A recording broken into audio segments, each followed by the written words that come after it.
آپ سب متوسط یا غریب لوگ بیٹھے، میرے نبی جیسا غریب پوری کائنات میں کوئی نہیں۔ میں جبوتی صومالیہ گیا ہوں، وہاں کے غربت کو دیکھ کر مجھے لگا جیسے لفظ غربت بھی ان کی غربت پہ روتا ہے۔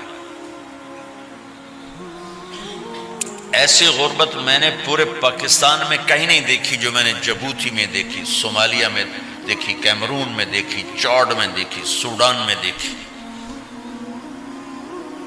24 گھنٹے میں ایک دفعہ بھی کھانا نصیب نہیں۔ ہمارا غریب سے غریب آدمی 24 گھنٹے میں چولہا جلا بیٹھتا ہے، لیکن میرے نبی پر جو غربت آئی، کوئی ہے پوری دنیا میں تو اللہ نے مجھے پھرائی ہے جس کے گھر میں 2 مہینے چولہا نہ جلتا ہو۔ میرے نبی وہ فقیر تھے جن کے گھر میں 2 مہینے چولہا نہیں جلتا تھا۔ ایک رات آپ سوئے ہوئے، کبھی یوں کروڑ بدلے اور کبھی یوں کروڑ بدلے، بار بار حضرت عائشہ کے ساتھ۔ تو تھوڑی دیر کے بعد آپ تھوڑا سا آگے ہوئے اور چارپائی کی جو لکڑی ہوتی جس پر بان بنا ہوتا ہے، اس پہ پیٹ کو یوں فکس کر کے اور نیچے لٹک گئے، دھڑ آدھا نیچے لٹک۔ فَكَانَ قَابَ قَوْسَيْنِ أَوْ أَدْنَىٰ۔ واہ واہ واہ، کیا مقام ہے قاب قوسین، اور کیا حالات سے گزر رہے ہیں کہ یوں آدھا دھڑ نیچے لٹک گیا۔ ام عائشہ اٹھ کے بیٹھ گئیں، یا رسول اللہ خیریت کیوں؟ آپ اٹھ کے بیٹھے، کہا عائشہ بھوک بہت لگی، بھوک بہت لگی، اس لیے پریشر دیا تاکہ وہ جو بھوک کی طلب ہے نا میدے میں، اس کو پریس کیا، اس لیے پتھر باندھتے تھے کہ وہ پیچھے چلا جائے۔ اب مسجد میں تشریف فرما تھے، ایک صحابی نہ کر کہ یا رسول اللہ یہ دیکھیں کپڑا ہٹایا، یہ دیکھیں میں نے پیٹ پہ پتھر باندھا۔ جن کے لیے کائنات بنائی، جنہیں اپنا حبیب کہا، جن کے چہرے کی قسمیں اٹھائیں، والضحیٰ، جن کی زلفوں کی قسمیں اٹھائیں، واللیل اذا سجا، جن کے منہ سے نکلے بول کی قسم اٹھائی، وقیلہ، جن کے کتاب کی قسم اٹھائی، والقرآن المجید، جن کے شہر کی قسم اٹھائی، وہذا البلد الامین۔ اتنی بڑی ہستی ہیں، آپ نے کہا ذرا ادھر دیکھو، آپ نے پیٹ سے کپڑا ہٹایا تو آپ نے 2 پتھر باندھے، دیکھو میں نے 2 باندھے۔ کوئی ایسا فقیر ہے دنیا میں دکھاؤ؟ عائشہ بھوک بہت لگی تو اللہ کے تو حضرت عائشہ رونے لگی، کہا یا رسول اللہ پھر آپ اللہ سے مانگتے کیوں؟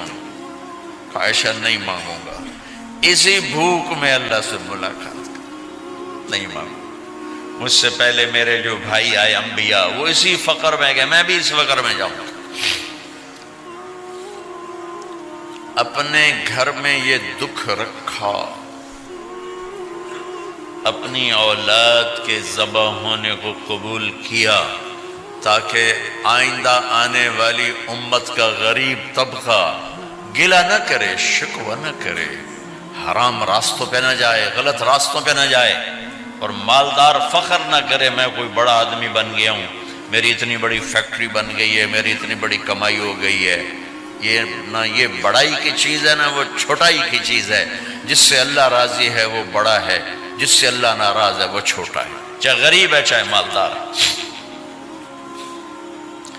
حضرت عائشہ فرماتی ہیں بیٹا 2 مہینے گزر جاتے تھے، ہمارے گھر میں چولہا نہیں جلتا تھا، چولہا نہیں جلتا تھا، 2 ماہ گزر جاتے تھے۔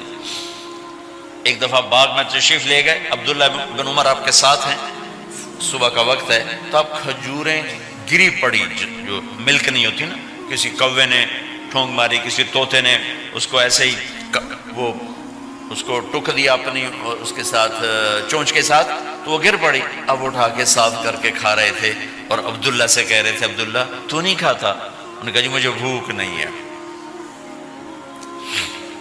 آپ نے کہا عبداللہ مجھے بھوک ہے، آج 4تھا دن ہے میں نے کچھ نہیں کھایا، 4تھا دن۔ تمہیں کوئی ہے جس کے ہاں 4 دن فاقہ چلتا ہو؟ آج 4تھا دن ہے میں نے کچھ نہیں کھایا۔ ہمارے دسترخوان پہ کتنا کھانا اٹھا کے کوڑے کے ڈھیر میں جاتا ہے، آج 4 دن گزر چکے ہیں میں نے کچھ نہیں کھایا۔ هذه صبح رابعة ما ذقت شيئا، آج چوتھی صبح میرے اوپر طلوع ہوئی ہے، ایک لقمہ نہیں کھایا۔ آپ مسجد میں بیٹھے تھے، کعب بن عجرہ آئے تو آپ کو دیکھ کر ایسے کہنے لگے، یا رسول اللہ مالی اراکا متغیر اللون، یا رسول اللہ آپ کا چاند سا چہرہ چمکتا آج مرجھایا ہوا کیوں نظر آ رہا ہے؟ تو آپ نے یوں دیکھ اپنے پیٹ پہ یوں انگلی رکھ کر کہا، ما دخل جوفی ما يدخل جوف ذاتکم منذ ثلاث، کہا آج 3 دن گزر چکے ہیں، پیٹ میں ایک روٹی کا ذرہ داخل نہیں ہوا، ذرہ، لقمہ نہیں، ذرہ، روٹی کا ایک ذرہ پیٹ میں داخل نہیں ہوا۔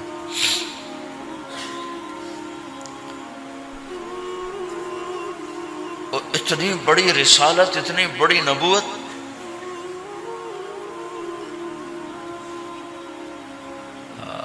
اپنی امت کے غریبوں کی تسلی کے لیے اور اپنی امت کے مالداروں کو سبق دینے کے لیے کہ اللہ رزق دے تو اپنی حیثیت نہ بھولو، اور اللہ نہ دے تو اپنے حبیب کی قربانی نہ بھولو۔ انہوں نے تو جان بوجھ کے یہ کیا، جان بوجھ کے، یہ نہیں کہ آپ کو کوئی تنگی اللہ کی طرف سے، جان بوجھ کے۔ اور سارے گھر کا یہ حال ہے۔ حضرت فاطمہ رضی اللہ تعالیٰ عنہ سے ملنے گئے، کہا بیٹے میں اندر آ جاؤں، میرے ساتھ عمران بھی ہیں، ایک صحابی تھے عرب سردار، میرے ساتھ عمران بھی ہیں۔ کہا ابا جان میرے گھر میں اتنی چادر نہیں کہ اپنے آپ کو چھپا سکوں، پردہ کرنے کے لیے میرے پاس چادر کوئی نہیں، تو آپ نے اپنی چادر اندر دے دی، کیسے پردہ کرنا، تو لپیٹ لی۔ اب اندر آئے تو آپ نے پوچھا، میں نے سنا تھا تو بیمار ہے، میں تیرا حال پوچھنے آیا ہوں۔ تو باپ کو دیکھ کے آنسو نکل آئے کہ یا رسول اللہ بیماری بھی ہے اور بھوک بھی ہے، دونوں ہی ہیں، صرف بیماری نہیں، بھوک بھی ہے۔ بڑے بڑے مصیبتوں سے لڑ جانے والے ماتھے پہ کبھی بل نہ آیا۔ بیٹی کے آنسوں نے پگھلا بھی دیا اور رلا بھی دیا، آپ بھی رو پڑے، آپ بھی رو پڑے۔ پھر کہا میری بیٹی نہ رو، والذی بعث اباک بالحق ما ذقت من 3 ایام طواقا، آج 3 دن ہے میں نے ایک لقمہ نہیں کھایا، میں تیرے ساتھ۔ اور میری بیٹی میں تمہیں بتاؤں، میرے رب نے مجھے کہا تھا میرے حبیب اگر آپ چاہیں تو احد پہاڑ سونا بنا دو، 10 میل لمبا چوڑا ہے احد پہاڑ، 10 میل، میں احد پہاڑ سونا بنا دوں آپ کی خدمت میں پیش کروں؟ تو میں نے کہا نہیں یا اللہ مجھے نہیں چاہیے، میں ایک دن بھوکا رہوں گا، ایک دن کھانا کھاؤں گا۔ پھر فرمایا بیٹی کیا تجھے یہ عزت کافی نہیں ہے کہ اللہ نے تجھے جنت کی عورتوں کا سردار بنا دیا؟ یہ سرداری سونے چاندی میں تل کے نہیں ملی، ہوئے ہوئے ہوئے قربان جاؤں۔ بھائیو اب سب ماشاءاللہ نوجوان نظر آ رہے ہو، تھوڑا وقت نکال کے اگر آپ پڑھے ہوئے ہو اپنے نبی کی زندگی پڑھا کرو، اپنے نبی کی زندگی پڑھا کرو، بڑا ایمان بھی بنے گا، حوصلہ بھی ملے۔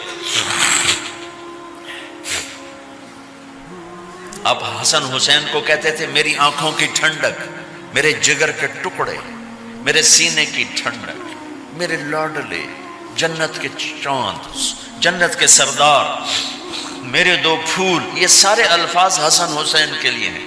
اور ان کے بھوک کی وجہ سے رونے کی آواز سنتے تھے اور تڑپتے تھے، لیکن روٹی نہیں مانگی ان کے لیے، روٹی نہیں مانگی، کہ اپنی امت کے غریبوں کو تسلی دینی تھی کہ اگر میں فقیر بن کے جا رہا ہوں تو تمہارے اوپر بھی امتحان ہے، چند دن برداشت کرو۔ آپ نے فرمایا سب سے پہلے میں جنت میں داخل ہوں گا، سارے نبیوں پر جنت حرام ہے جب تک میں نہ چلا جاؤں، اور ساری امتوں پر جنت حرام ہے جب تک میری امت نہ چلی جائے، سب سے پہلے میں جنت میں داخل ہوں گا۔ وما یا فقراء المؤمنین، اور میرے ساتھ میری امت کے غریب لوگوں، میرے ساتھ میری امت کے غریب لوگ میرے ساتھ پہلے داخل ہوں گے۔ حضرت فاطمہ کے گھر میں فاقہ حد سے بڑھ گیا تو حضرت علی نے فرمایا کہ جاؤ اللہ کے نبی سے کچھ تو مانگ کے آؤ، کچھ تو پیٹ میں جائے۔ زندگی میں کبھی ایسا موقع نہیں آیا، یہ ایک دفعہ اتنا فاقہ آیا کہ حضرت علی جیسی ہستی نے بھی کہا جاؤ۔ تو آپ تشریف لائیں اور دروازے پہ دستک دی تو اتنا پیار تھا. جب حضرت فاطمہ گھر میں داخل ہوتی، اللہ نے ہمیں اولاد کے ساتھ کیا سلوک کرنا ہے اللہ نے ہمیں اپنے نبی سے یہ بھی سکھایا. حضرت فاطمہ جب بھی گھر میں آتی، اور ساتھ ہی تو گھر تھا، دیوار سے دیوار ملی تھی، روز کا آنا جانا تھا، تو میرے نبی بیٹھے نہیں رہتے تھے، آؤ فاطمہ کیا حال ہے، کھڑے ہو جاتے اور تیزی سے آگے بڑھتے. دروازے پر ہی حضرت فاطمہ کا ہاتھ پکڑ لیتے، ہاتھ کا بوسہ لیتے، بوسہ لے کر ہاتھ پکڑے پکڑے بیٹی کو چارپائی پہ پہلے بٹھاتے، اس کے بعد خود بیٹھتے تھے. اکرموا اولادکم، میرے نبی نے کہا اولاد کو عزت دو، پھر وہ تمہیں عزت دیں گے. ہمارے ماحول میں اکثر ماں باپ نے اولاد پہ ڈنڈا ہی اٹھایا ہوتا ہے، پھر ان میں بغاوت پیدا ہو جاتی، پھر کہتے ہیں اولاد نافرمان ہے. آپ نے دستک دی تو کہنے لگے یہ تو فاطمہ کی دستک ہے، خیر تو ہے، پہلے تو کبھی اس وقت میں آئی نہیں. تو آپ نے ام ایمن سے کہا دروازہ کھولو. ام ایمن نے دروازہ کھولا تو آپ نے استقبال کیا، بٹھایا، پوچھا بیٹی کیا ہوا، اس وقت میں کیسے آئیں؟ کہ یا رسول اللہ بہت فقر ہے، بہت بھوک ہے، آپ کے پاس سنا کچھ مال آیا ہے، کچھ ہمیں بھی دے دیا جائے. اتنی صابر بیٹی زندگی میں ایک دفعہ بھوک کی شکایت لے کر آئیں، اور آگے باپ نے پھر پیپر لے لیا، پھر امتحان میں ڈال دیا. آپ نے کہا بیٹی میرے پاس 5 بکریاں کھڑی ہیں، دے دوں یا 5 دعائیں سکھا دوں؟ یہ بھی کوئی کتنا سخت موقع تھا، کتنا سخت موقع ہے کہ صبر کا پہاڑ بیٹی اتنی مجبور ہو کر آتی ہیں کہ یا رسول اللہ برا حال. تو میرے نبی کہتے بیٹی یہ بکریاں بھی لے جا، دعائیں بھی لے جا، دونوں جمع کر دیتے، یا دعائیں بعد میں سکھا دیتے، بکریاں دیتے، ایک تو دے دیتے. پر امت کے غریبوں کو تسلی دینی تھی، چونکہ امت میں اکثر طبقہ غریب ہوگا. تو آپ نے کہا بیٹی 5 بکریاں دوں یا 5 دعائیں دوں؟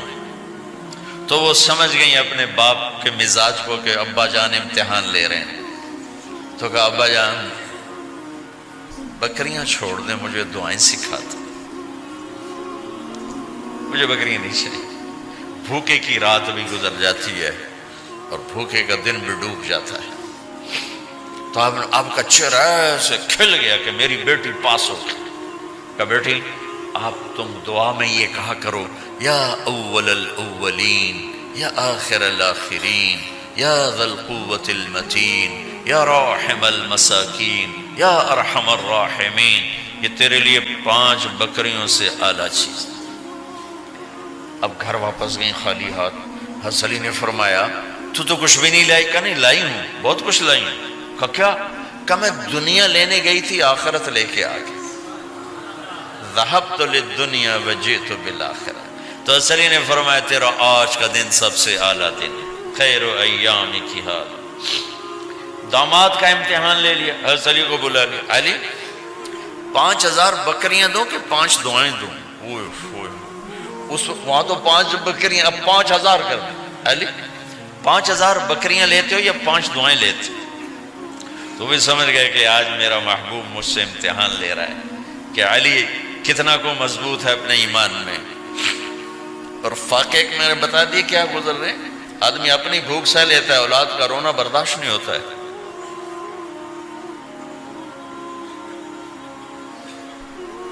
علی 5 دعائیں دوں کہ 5000 بکریاں؟ حضرت علی نے عرض کی یا رسول اللہ دعائیں سکھا دیں، بکریاں نہیں چاہیے. میرا نبی کا چہرہ کھل گیا کہ میرا داماد بھی پاس ہو گیا. علی تو یہ دعا مانگا کر روزانہ، اللہم اغفر لی ذنبی ووسع لی خلقی وبارک لی فی رزقی وقنعنی بما رزقتنی ولا تذهب قلبی الی شیء صرفته عنی.